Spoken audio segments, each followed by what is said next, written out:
Dalam riwayat lain dikatakan orang yang paling berat siksaannya hari kiamat, riwayat Bukhari, adalah al-musawwirin, orang-orang yang mengukis dan menggambar itu. Maka ini penting untuk diketahui teman-teman sekalian. Tentu yang khilaf di antara ulama hanya masalah foto saja. Dan ini Allah alam pendapat paling bijaksana, pendapat Syekh Utsaimin rahimahullah, yang beliau mengatakan foto dibolehkan pada hal-hal yang tidak berbau kemaksiatan kepada Allah Azza wa Jalla, gitu kan? Sebab foto ini seperti seseorang yang sedang melihat dirinya di kaca. Itu pendapat beliau. Jadi sama saja diciplak, beda dengan lukis. Lukis itu tidak akan bisa sama dan memang ini yang dilarang dalam hadis, gitu kan? Kalau gambar maka ini masih dibolehkan. Makanya para masyayikh pun mengambil gambar sekarang. Mereka tidak sama sekali ada masalah. Terutama pada hal-hal yang darurat ya. Ijazah, paspor, KTP kan gitu. Semua butuh foto gitu kan. Tapi kalau orang sengaja pajang fotonya sesuatu yang tidak ada, ini lebih baik jangan, lebih baik dihindari. Terutama teman-teman bagi orang yang sudah meninggal dunia, fotonya jangan disimpan.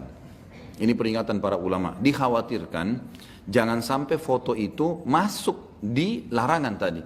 Sehingga orang yang mati itu disiksa gara-gara foto. Saya subhanallah waktu masih kelas 3 SMA di Madinah, sempat saya simpan foto ibu saya, Allah yarham. Ibu saya meninggal. Ada bukan foto beliau, KTP-nya. Jadi ibu saya meninggal tahun 79. Semoga Allah rahmati tentunya. Waktu itu saya masuk umur 4 tahunan. Kemudian saya sempat dapat waktu saya pas lagi sekolah di Madinah ada KTP beliau disimpan sama ayah saya. Saya ambil, saya simpan mengenang ibu saya. Saya tadinya belum paham gitu. Teman saya subhanallah, sekarang beliau sudah doktor Muhammad Rahili, adiknya Dr. Sulaiman Rahili, sahabat dekat saya. Kemudian dia bilang sama saya, dipanggil, duduk di mobil, terus dia nasihatin. Itu kakak kelas saya, dia sudah tingkat 2 kuliah hadis. Dia bilang, Khalid, ente enggak berpikir akhi tentang masalah foto ibu ente kalau ente simpan. Karena pernah saya sampaikan kalau ada saya simpan. Saya bilang kenapa akhi? Hadisnya itu terlalu tegas gitu.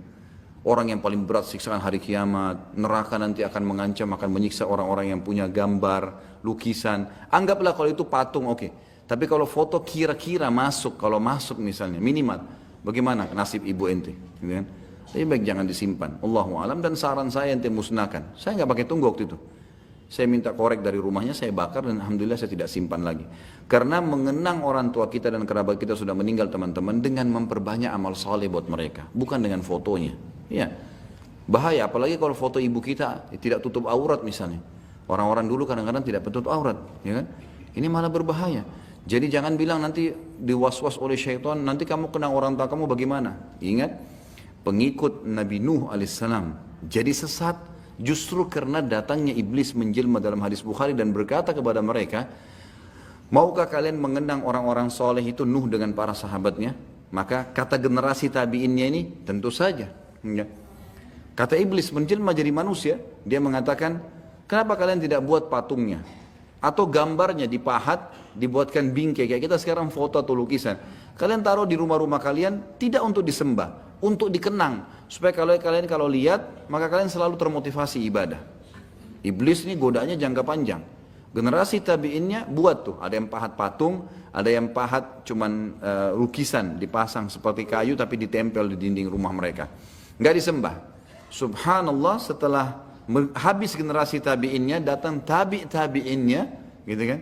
Barulah iblis datang lagi mengatakan orang tua kalian dulu tidak meletakkan ini kosong, tapi menjadikan mereka perantara dengan Allah karena mereka orang soleh. Amal kalian tidak seimbang dengan amal mereka. Mulailah mereka menyembah berhala-berhala, akhirnya terjadi kemusyrikan.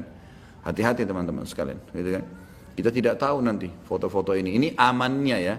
Kalau mau lebih aman, yang terbaik kita mengenang orang tua, kakek kita semua bukan dengan foto tapi dengan amal soleh, banyak doakan. Yang dibolehkan dalam agama, gitu kan? Menyebut-nyebut kebaikan mereka, bersedekah buat mereka, itu jauh lebih baik. Cukup nama dan selesai.